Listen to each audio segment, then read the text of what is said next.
തുടർച്ചയായ മത്സരങ്ങളിൽ പുറത്തിരുത്തിയതോടെയാണ് ക്ലബിനെതിരെ Egyptian super താരം മുഹമ്മദ് സലാ തുറന്ന പോരാട്ടത്തിന് തിരികൊളുത്തിയത്. ടീമിന്റെ പരാജയങ്ങളിൽ മാനേജ്മെന്റ് തന്നെ ബലിയാടാക്കുകയാണെന്നും ഒഴിവാക്കാൻ ചിലർ ശ്രമിക്കുന്നുവെന്നും സൂപ്പർ താരം തുറന്നടിച്ചു. തന്റെ കരിയറിൽ ആദ്യമായിട്ടാണ് 90 മിനിറ്റും കളിക്കാതിരിക്കുന്നത്. ക്ലബിനായി താൻ വളരെയധികം സംഭാവനകൾ നൽകിയിട്ടുണ്ട്.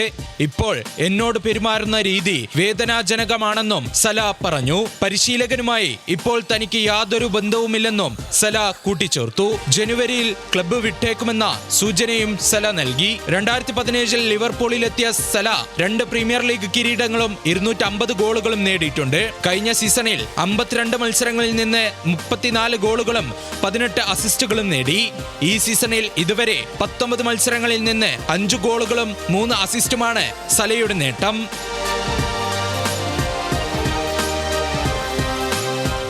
അതേസമയം പ്രതിരോധത്തിന് പ്രാധാന്യം കൊടുക്കേണ്ടതിനാലാണ് അവസാന മത്സരത്തിൽ സലയെ ഇറക്കാത്തതെന്നാണ് പരിശീലകൻ ആർണെ സ്ലോട്ടിന്റെ പ്രതികരണം. Sports desk, news Malayalam.